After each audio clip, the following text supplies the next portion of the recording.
सहरसा नगर परिषद को नगर निगम बनाए जाने की घोषणा होते ही विभिन्न प्रत्याशियों ने प्रत्याशी के रूप में अपनी अपनी दावेदारी जता रहे हैं। वही पोस्टर, बैनर, होर्डिंग के साथ साथ जनसंपर्क चलाकर मतदाताओं के बीच जा रहे हैं। इसी कड़ी में सहरसा बस्ती के समाजसेवी एवं पूर्व नगर पालिका सभापति के पुत्र मंसूर आलम ने भी भावी मेयर प्रत्याशी के रूप में अपनी दावेदारी का खुलासा किया है। उन्होंने कहा कि नगर परिषद से नगर निगम बनाया जाना बहुत स्वागत योग्य है। इससे शहर का तेजी से विकास होगा, जिससे आम जनता को काफी फायदा होगा। उन्होंने कहा कि विगत 20 वर्षों से नगर परिषद का कोई विकास नहीं हुआ है। वही बरसात आने को है, लेकिन अब तक शहर में पक्की नालीकरण योजना अधर में लटकी हुई है।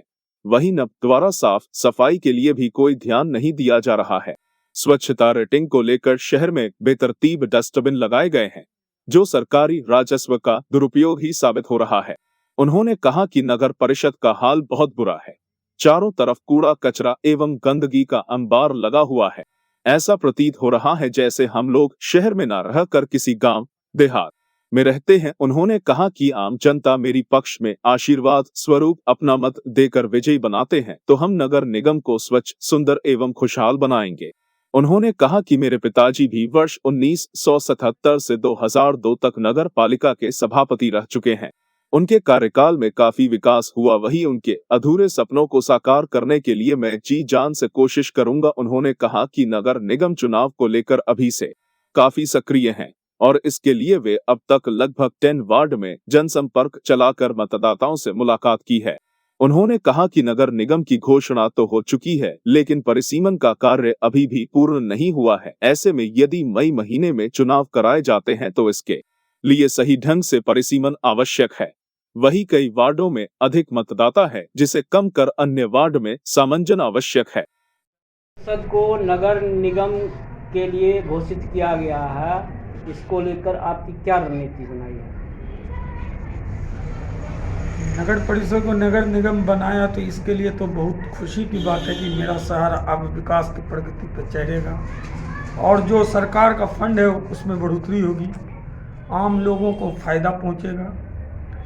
लेकिन नगर निगम जब से घोषणा हुआ, अभी नगर निगम का कहीं से कोई सुचारू रूप से कार्य देखने को नहीं मिल रहा है। सरकार का जबकि बजट आया भी है कुछ न कुछ, जिसके कारण अभी भी नगर परिषद का जो हाल है बदतर वही हाल में है। ना तो सफाई है, इतना नगर परिषद में फंड आया, डस्टबिन का कहीं सही से इस्तेमाल नहीं हो रहा है, ना साफ सुथरा का काम है। ऐसे लगता है कि जैसे हम लोग किसी शहर में रह के भी हम लोग गांव से भी बदतर हाल में है।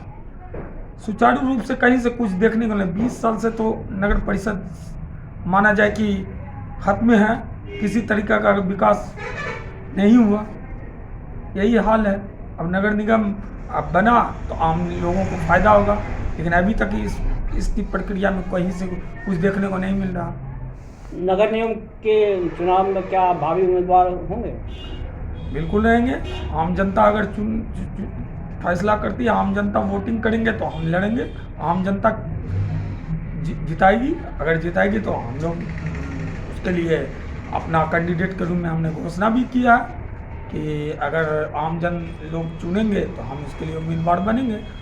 आम जनता का प्यार आशीर्वाद रहेगा हमारे साथ। अगर इस बार आप जीतते हैं मेयर में तो आप किस तरह से लोगों के बीच काम करेंगे? हमारे पिताजी भी नगर परिषद में, नगर पालिका में 1977 से 2002 तक सभापति रहे हैं और उनके बाद ही कोई बना है। ये रेणु जी बनी है तो आज 20 साल उनको भी हो गया और हम हमारे फादर भी रहे हैं। इस बार भी अगर जनता लाती है तो संभव है कि अच्छा बेहतर से बेहतर कार्य करेंगे, आम जन तक पहुँचाएंगे। अब तक कितने क्षेत्र में परिभ्रमण कर चुके हैं? कई क्षेत्र के गए हैं, लगभग हमको लगता है कि 7-8 पंचायत तो हम घूमे हैं, नगर वार्ड पंचायत घूमे हैं। लेकिन अभी परिसीमन का जो कार्य चला ये बहुत ही समझिए कि स्लो है, जबकि मई में सरकार का है कि मई में चुनाव अगर कराती है तो वक्त नहीं है। सभी कैंडिडेट को मौका मिलना चाहिए अपनी अपनी तैयारी करने का। परिसीमन को तय कर देना चाहिए। वार्ड जो लंबा वार्ड है उनको डिवाइड करना चाहिए, काटना चाहिए।